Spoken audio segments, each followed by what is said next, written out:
So in the previous video, I talked about avoiding vague words and common words. I listed the few that I mentioned in that video up on the screen. This is just a starter list. If you can think of any words that you would add to this list or that you find that you use repetitively, I would keep a running list of those words for yourself. But we're going to take a look at this paragraph. This is taken from a student submission a few years ago in a writing narrative. And we're going to take a look at this for word choice specifically. And we're going to talk about what we can do to vary the word choice, which means to make sure that we're not using the same words too often, and to avoid those common words or those vague words, right? So let's take a look at this. It says, I look up to my coach. He is important to me because he shows me how to do stuff like hit a baseball. He has important qualities that are important to me. I like when he shows me how to do new things, and he never tells me I'm bad at something. Okay, so the sentence structure is fine. The student is describing an influential person in his life. So let's look first at the word important. He has used the word important 3 times in 4 sentences. So this is where I would say vary your sentences, vary your word choice. Don't utilize the same word over and over again. When you read your writing out loud to yourself, you're going to catch these mistakes or these moments in your writing where you are repetitive, and that allows you to flag those words so you can go back and change them during the editing and the revising process. So I'm going to change this word here. I'm going to change the word he is important to me because he shows me how to do stuff like hit a baseball. I'm going to leave that word important. I think it works there. But I'm probably going to change this one down here and this one down here. And we'll come back to that in just a second. One area I really want to focus on is where he says, because he shows me how to do stuff like hit a baseball. So this is where I'm going to be like, well, like what stuff? Like he's given us hit a baseball. So he's taught him how to hit a baseball. But what other stuff has he taught him how to do? This is where we can change our sentence structure a little bit and add some detail and improve not only our sentence structure, but also our word choices. Because he shows me how to, so I'm going to maybe change this to past tense. He showed me how to hit a baseball.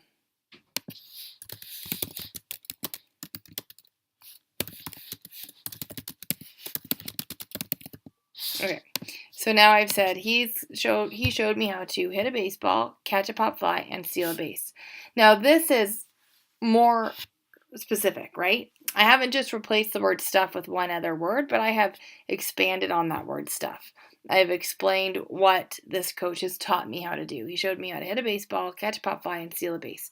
It's more definitive evidence of why this person is so important to you, right?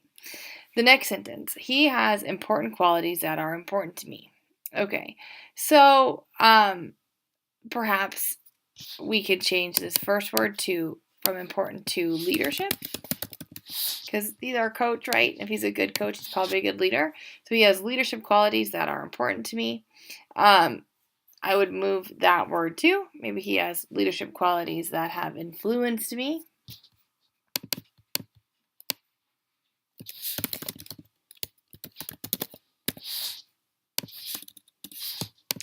I like when he shows me how to do new things and he never tells me I am bad at something. Okay, this is again one of those vague sentences where we haven't learned anything important about the coach. There we go. I just used the word important.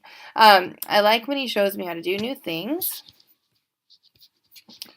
So how can we elevate this word choice? And again, it doesn't have to be like a, $100 word. It can be anything that just is more specific and indicative of this person's personality. So I like when he shows me how to, or actually, I'm going to change the word shows because I've already have that word someplace else.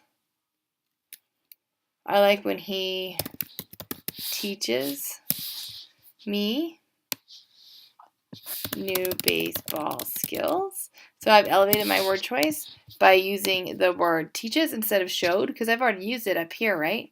I like when he teaches me new baseball skills and he never tells me I am bad at something. So what's another phrase we could use instead of tells me I'm bad at something? We could say, and he never puts me down, and he celebrates my diversity, he celebrates my talent. There are a lot of different ways we could say that.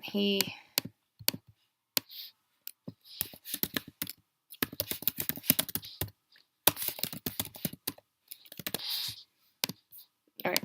So I look up to my coach. He is important to me because he showed me how to hit a baseball, catch a pop fly, and steal a base. He has leadership qualities that have influenced me. I like when he teaches me new baseball skills and he celebrates my talents.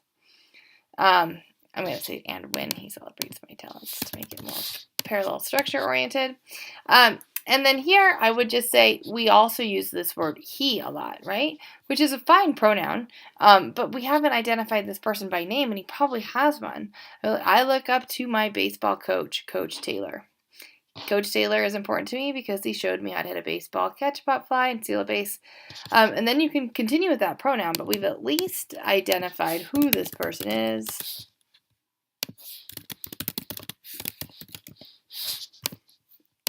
And I've used it to change up and vary the way I've started my sentences. Oops, I spelled Taylor wrong. I know how to spell the word Taylor. Okay, so Coach Taylor, I replaced it here. So even though I'm back to back here with it, I think that's okay. But then I don't have 3 sentences in a row that start with he, which is also important. All right, so head on over, take the quiz. Let me know if you guys have any questions, and we will see each other soon.